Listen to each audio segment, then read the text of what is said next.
When last we left our intrepid adventurers, the party is in the council of Evil Distaria. They're not sure if they're guests or prisoners. Priestess Morgan and Akai have just been brought before the Jacanis after being found skulking in the between walls of the castle. Morgan is carrying a bloodied bag, and when it's dropped to the floor, what appears to be Scala's head rolls out of it.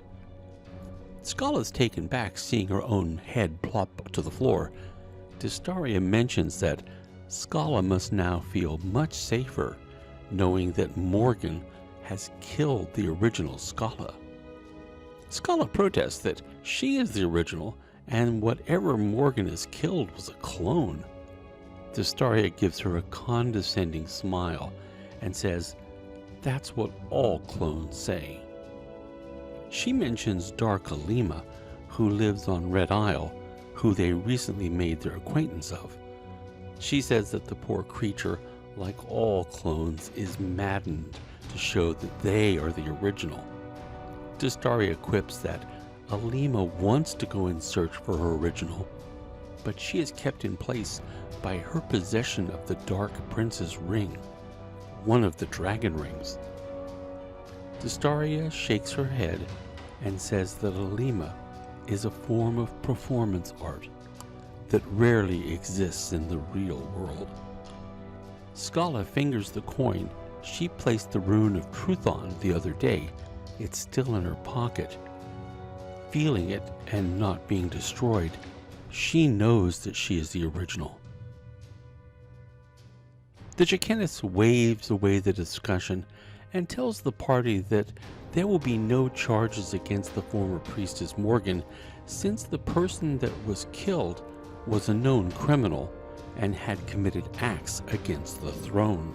She addresses Scala as if she was a clone and tells her that she doesn't believe that what the original did should be the responsibility of her actions, being only a clone. Distaria mentions that all of this unpleasantness is because of a serious misunderstanding.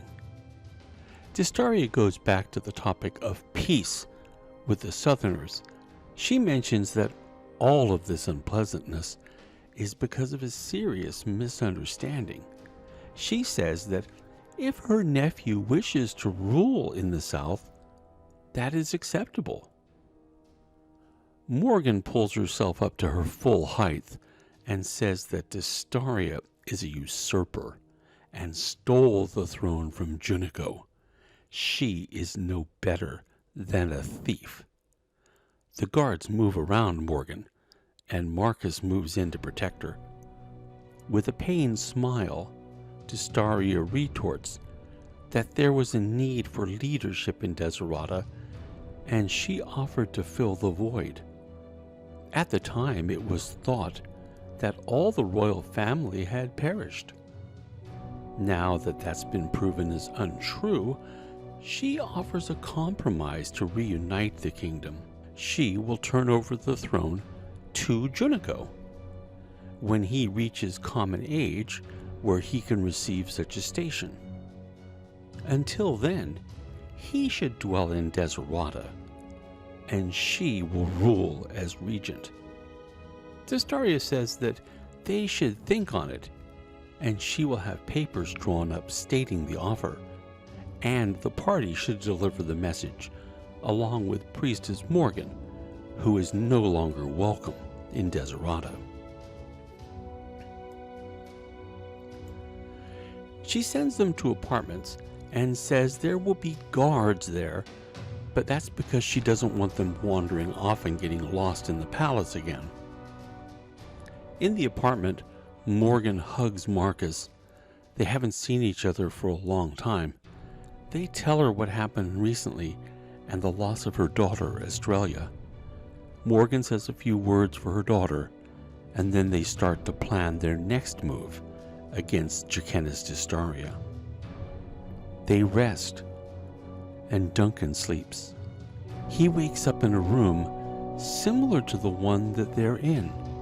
He sees his wife lounging on a couch, wrapped from head to toe, so that he can only see her face. He moves to hold her, and she snarls that she never wants to see him again. He makes to hug her, and she falls apart. Only the blankets were holding her pieces together. Her body parts twitch and spasm on the floor, her mouth saying to him that she never wants to see him again.